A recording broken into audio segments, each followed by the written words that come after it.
Breaking news tonight, market meltdown. As the coronavirus spreads, stocks take a nosedive. This is fears of the coronavirus spread. More schools and universities suspend classes. Also developing tonight, at least 3 new deaths reported in Washington state, the nursing home crisis there. These are the headlines you've been seeing as concerns grow about the coronavirus in the U.S.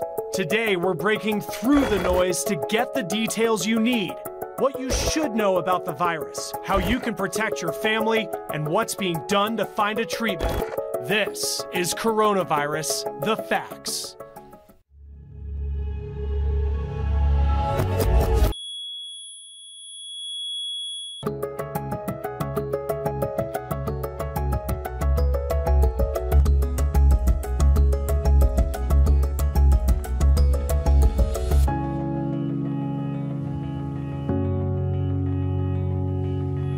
Welcome to Coronavirus, the Facts. I'm Chris Stewart in Omaha, outside the University of Nebraska Medical Center.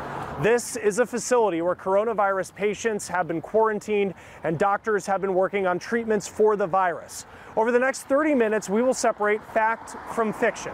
We'll identify resources for you, and we'll take a look at the economic impact of this virus. You will hear from survivors and learn just how fast and wide germs spread. Now, as coronavirus spreads, so does some misinformation. So we went straight to the experts to get answers about transmission, treatment, and what products are effective on the virus. Let's set the record straight on coronavirus. The CDC says symptoms of COVID-19 include fever, coughing, and shortness of breath. Symptoms can appear between 2 and 14 days after exposure. While doctors draw comparisons to the flu, coronavirus is also interesting because it doesn't seem to be quite as infectious as common influenza. Dr. Shauna Gulley with the large health system Centra Health has worked with coronavirus patients during this outbreak. Many of those people are quite well and have very minimal symptoms and do not need additional interaction with the healthcare system. But we do believe in people that are perhaps older or have multiple medical problems or anything that makes your immune system weaker, that coronavirus may be more dangerous than influenza. Dr. Gulley says it's still unclear why coronavirus has been mild in children. So what do the experts say you should do? First of all, the worry about going and getting toilet paper, I don't think that should be first and foremost on anyone's list today. And while it is important to be prepared, we are seeing people come into our environments and take soap, masks, and other supplies home to try to stockpile in their homes. One of our hospitals actually had all of their soaps and hand sanitizers stolen last week. Speaking of hand sanitizer, the myths around putting it on your body or on your face is where we get into trouble. Those things are not safe for people to do. The CDC says people at a higher risk should avoid crowds. Dr. Gulley says it's a good idea to keep your space. We believe that staying about 6 feet away from somebody with symptoms is the most protective space. As the number of cases grows in the U.S., public anxiety may be growing with it. So don't fear communicating if you're dealing with another kind of medical issue. If you're an allergy sufferer, I think it's important for you to talk to others about the fact that you have allergies and for them to be a little bit more assured that you're not infective, you have no fever, you have no deep cough, and you have no risk factors for coronavirus. But if you are experiencing any of these symptoms, the CDC says call your doctor. We're standing outside the University of Nebraska Medical Center. This is a facility on the front lines of confronting coronavirus. Amanda Brandeis talked to one of the patients inside. Goldman and his wife Jerry couldn't have written a more perfect script for the first 15 days of their Southeast Asia cruise. But the last day marked the beginning of an unpredictable story. We were fortunate because we had a mini suite, so we had a balcony and could look out at the craziness out there, which was like a scene out of the movie The Andromeda Strain, with 60, 70, 80 ambulances at each time pulling up. The media was all around. They were among thousands of passengers quarantined on the Diamond Princess cruise ship in Japan. One passenger tested positive for coronavirus and hundreds more followed. We made the best of it over the 12 days and decided to go public with it at the time and received, tremendous response. The Southern California radio station owners blogged about their quarantine. Neither had symptoms and felt fine. And while most readers were supportive, people were beginning to freak, and the worst of social media came out with a lot of vile comments and a lot of threats. Eventually, a military plane evacuated passengers back to the United States. But on the flight, Carl woke up with a fever.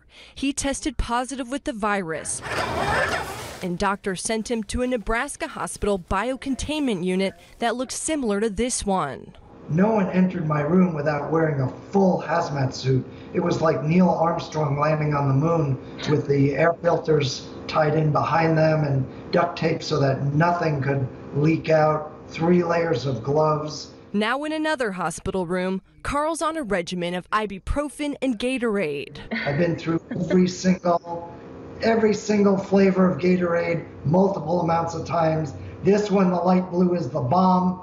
Stay away from the grape. He's part of a clinical study, and health professionals swab his room to learn more about the virus. With his symptoms nearly gone,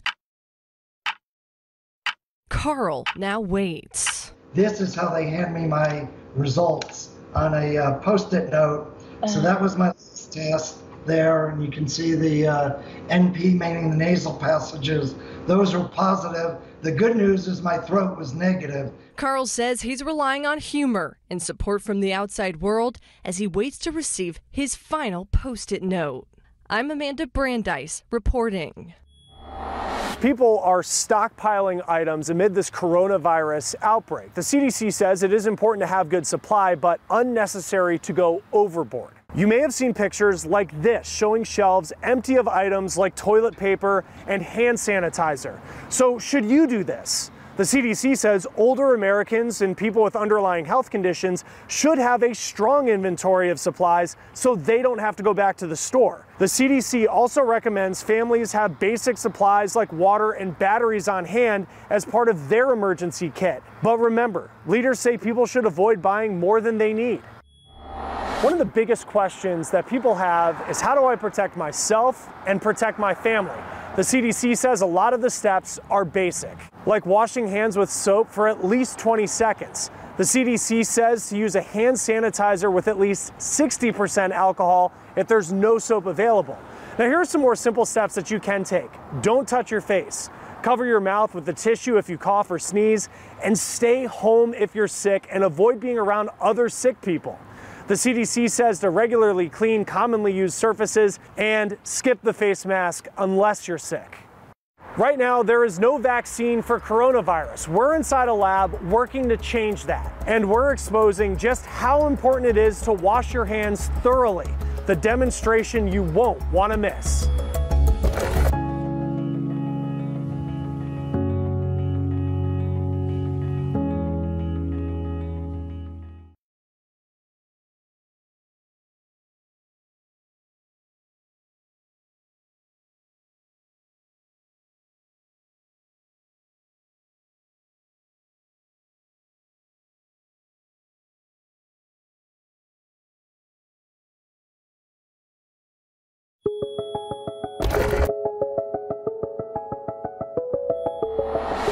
Welcome back. I'm Chris Stewart. As doctors here in Omaha work on possible treatments for coronavirus, several companies are working on vaccines. Amanda Brandeis is in one lab where scientists are hard at work. Kate Broderick remembers the day she heard about a mysterious outbreak unfolding thousands of miles away. Absolutely one of those moments that you distinctly remember, probably will forever. It was New Year's Eve. Little did I know, unfortunately, that 2 months on and it would be the crisis that it is right now. The Scotland researcher works at Inovio Pharmaceuticals in San Diego, a company that's made headlines before by creating vaccines for Zika, Ebola, and now the coronavirus. We really don't have 2 or 3 years to wait for a vaccine. So that's where we come in at Inovio Pharmaceuticals. We use DNA medicine technology. After Chinese researchers shared the genetic sequence of COVID-19, Inovio designed a vaccine in 3 hours. We use E. coli to actually make the DNA medicine. While traditional vaccines use the virus itself, this method puts the DNA inside the E. coli, which naturally replicates the medicine over and over. So we'll get about like a kilogram of paste. And then from here, you can see it's frozen right now, but it kind of just looks like peanut butter. The paste is then purified, leaving behind only the DNA medicine, which Inovio hopes to test in humans next month. Infectious diseases are global. They don't care about boundaries and borders. Everyone's affected from childhood all the way through seniors. Phyllis Arthur is the Vice President of Infectious Diseases and Diagnostic Policy at BIO, an association made up of about 1,000 companies. She's tracking nearly a dozen bio companies around the globe working on a coronavirus vaccine. She's following 8 companies trying to find a treatment and several others rushing to develop new tests to detect the virus faster. China, Japan, and South Korea also have domestic companies working on treatments and vaccines. Continued funding will also be critical. Broderick says while their Zika vaccine looked promising in humans, it never ultimately got FDA approval for broad public use. The cases of the virus really steadily declined. The problem for us there was that so did the funding. This is a point in our careers that we can actually truly, literally make a difference in saving people's lives, right now. If they make it that far, it too would be a day she'll never forget. Reporting in San Diego, I'm Amanda Brandeis. Coronavirus is having an impact on economies all over the world, and the U.S. is no exception. Thomas Hoppe is taking a look at the impact on small businesses. The Pacific Ocean market has been a staple of Asian American businesses in Aurora, Colorado for years. My name is Betty Lamb. I am the owner's daughter, one of the 2 daughters of the Pacific Ocean Marketplace here. There's such a variety of places to eat, different types of food, and things that you don't normally see in the ordinary market. Within the last month, business has been somewhat of a roller coaster ride since the coronavirus first surfaced. With people panicking across the country, we've heard stories in New York saying that there's no more rice, and in Atlanta there's no more rice, so people are continuing to stock up on that. The outbreak began in China and quickly spread across Asia. Since then, a growing number of coronavirus cases have been confirmed in the U.S., and customers seem to be staying away from Asian American businesses as a precaution. According to the New York Times, business at shops that sell Asian products dropped by 70% in the first 2 weeks of February. The Chinese Merchants Association in San Francisco says foot traffic in their Chinatown district dropped by 50%. It's a little off and on right now. We're not too sure how it's going to go. I think it's kind of sad. I think we're panicking for no reason at all. That doesn't keep me from going out. From the restaurants we work with, we have seen and heard that they're not doing very good, and that there have been a lot of customers that even loyal customers that haven't been going to their restaurants due to the coronavirus. Betty hopes that the public continues to be educated and aware. That way Asian businesses can still thrive during these times. I'm Thomas Hoppe reporting. What is a pandemic? What does one mean for your health and safety? We're exploring that question through animation next.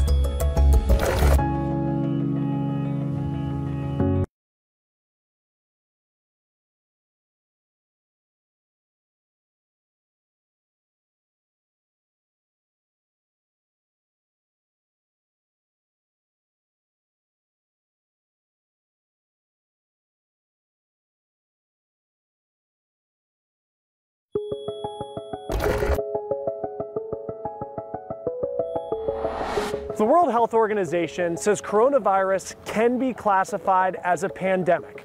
What is a pandemic? What does it mean for something like coronavirus? Annie Taylor's taking a look at the debate. When people think of pandemics, they might think of a severe disease. But it turns out pandemics have nothing to do with severity and everything to do with location. By definition, a pandemic is the global spread of a disease that impacts a large number of people. Think of pandemics as being at the top of a 3-tier system of classifying infectious disease. Outbreaks are at the base. They happen when cases of a disease suddenly surge past expectations. The flu is an example of an outbreak that doctors expect to see every year. On the second level, epidemics. They happen when the disease involved in the outbreak spreads quickly to a lot of people in a short period of time. They can be local or regional. You'll find pandemics on the third tier.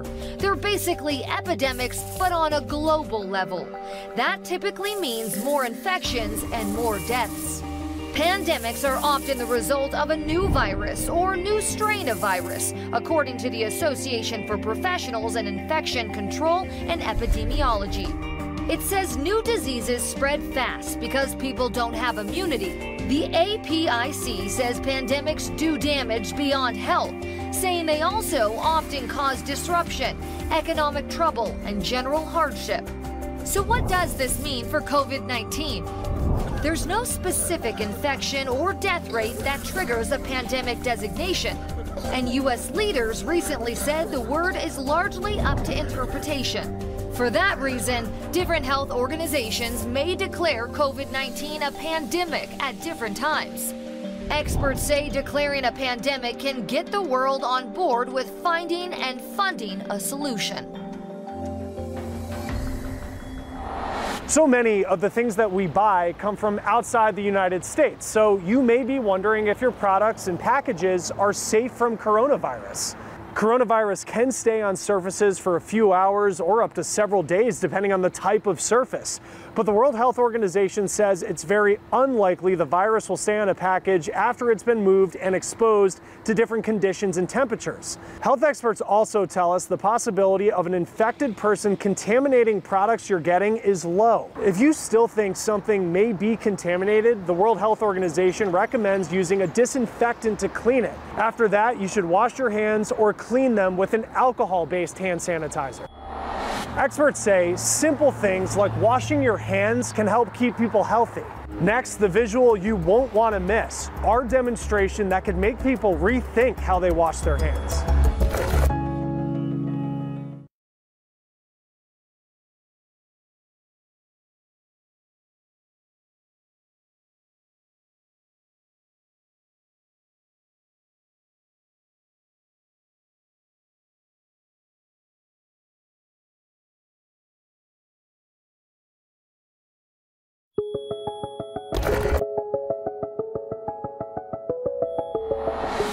Welcome back, I'm Chris Stewart. Amid this coronavirus outbreak, as people work to stay healthy, experts say it's important to remember the basics like hand washing. Russell Haythorne with an eye-opening demonstration. What we know about coronavirus is that experts say it can live on surfaces like countertops, your hands, or even a glass of water, anywhere from 2 hours to 9 days. So we got this glow germ testing kit to see how quickly germs can spread and how many surfaces they're able to contaminate. We enlisted these two wild, crazy rascals, AKA my kids, to help us out. This is the powder-based simulated germs. We wiped this stuff all over their hands. Why is it blue? Ew. My 6-year-old germaphobe was immediately skeptical. And we're gonna see how long it takes for this to get all over other surfaces. Then we let them loose. I got it. With one rule, don't touch your face. Ooh, yeah. They played catch, ran, and one of their favorites, Hi. Hi. grocery store. I need some pancakes, looks like, and an orange. Never mind their lack of care loading the groceries. The point is, this is a good simulation of the germs we collectively spread in the real world. And after just 10 minutes of play, we flipped on the black light. Check out how disgusting the grocery cart is. Just goes to show you how quickly germs can spread. Look at that. While that's bad, remember those faces we told them not to touch? My 4-year-old had it everywhere. Her mouth, her cheeks, even her little eye. Then we tried the simulated germ lotion. Rub it in. To demonstrate how long you need to wash your hands to get rid of germs. What I learned is that my 6-year-old kindergartner has a new song at school. In the front, in the back, in between, and that's how we get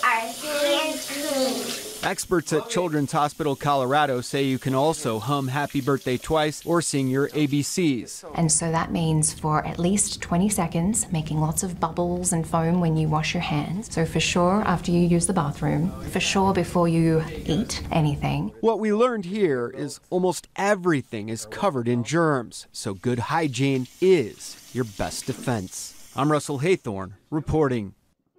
Thank you for joining us for our conversation about coronavirus. We do want to leave you with resources that you can turn to for more reliable information. The CDC has a dedicated website for coronavirus. It updates the page with new information on spread, prevention, and treatments. It also updates the frequently asked questions section.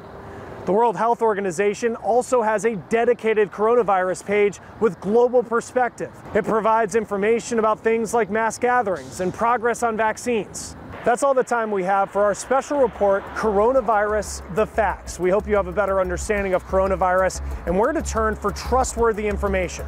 I'm Chris Stewart in Omaha, Nebraska.